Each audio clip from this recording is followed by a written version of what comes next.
All right, so now we get to the biggin. This is the biggin right here. So Hideaki Anno says we won't adapt anime for Westerners. They must adapt to us. My man. Well, he laid it down, cuz he laid down the law on people. So I think what he's gonna go into and stuff like localizations and stuff like that, because there's been a big conversation about localization and how it affects anime and all this other kind of stuff. But let's just check it out though. So he says Neon Genesis Evangelion director Hideaki Anno says he doesn't make content for overseas market, and as such, Westerners have to adapt to his work. And a new interview with Anno and Forbes Japan is making rounds after comments made by the famed director when responding to the massive surge in the global market for Japanese media, anime, manga, and more. The global market for Japanese content has nearly tripled in the last decade, reaching 5.8 trillion yen in 2023. Damn. This hasn't phased Anno though, who apparently never thinks of the Western market. The actual production process hasn't changed that much, consciously speaking, said Anno. The environment might have changed, but I myself have never consciously made works with overseas markets in mind. I can only make domestic works. Movie companies are quick to say overseas, but I don't aim for that myself. So basically, he's saying that he doesn't worry about the overseas market. He's just making it for the domestic market, which I mean is what people should do. I mean, you know, like, you don't always know what's going to be best for the overseas market. That is really something for localizers to do. That's the whole point of a localizer in general.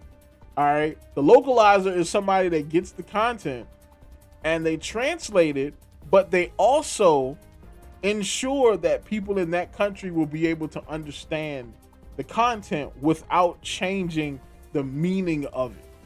And this is why people get so mad about localizations, because localizations nowadays, they're so busy doing the political stuff. All right. They're so busy trying to, you know, sell you a message than trying to adapt the work in a way that won't destroy the meaning of the work, but people still understand it. Later in the interview, Anno talked up how it is nearly impossible for him to produce work for overseas audiences because his thoughts are in Japanese and he can only manage simple greetings in English.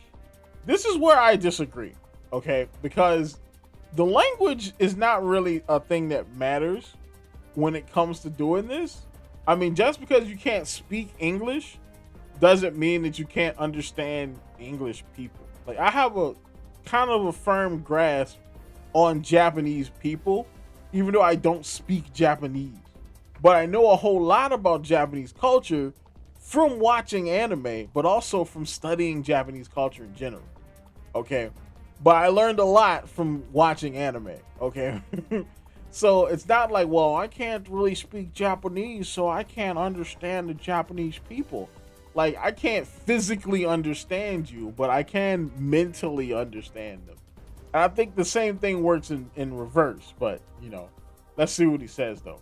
It says, works created through Japanese thought are, after all, difficult to understand in any language other than Japanese, he said.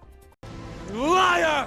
Visual media has elements like visuals and music, so I think it has fewer language barriers compared to other fields, which is true. But still, you know, so just because it's Japanese thought doesn't mean that people can't understand it.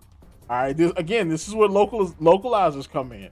They take that Japanese thought and they finagle it just a little so that an English person can understand it through translation and adapting. You know, that's how this goes. Anno had choice words for whether or not other Japanese creators can or should adapt their works to better suit Western audiences. The dialogue is in Japanese, and it's a drama about people driven by emotions born from Japanese thought. Here we go again, bro. So I believe it can be accepted overseas by those who understand that, but we can't adapt it for them. I'm sorry, but but we ask the audience to adapt to us. So I mean, this is fine, all right? Because again, the audience should adapt to the things that they're watching, and if you don't want to adapt to it, then just don't watch it.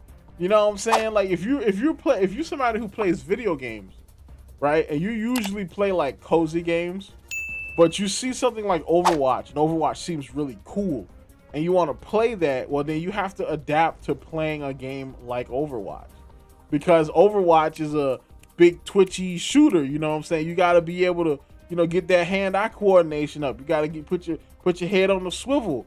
You know what I'm saying? You got to be able to get out of cozy game mode and get into competitive mode. Otherwise, you're not gonna have a fun time.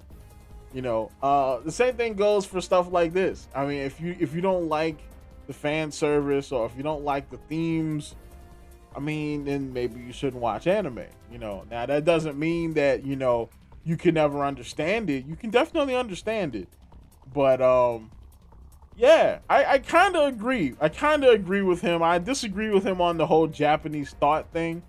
But tell me what you think in the comments. Do you think that Japanese thought can't be comprehended by our meager English brains? Or, do you think that Japanese creators should think of the Western audience when they do their work? Or should they just do what they want to do and hope people like it? Tell me in the comments. Like, comment, subscribe, and as always, people, keep it real.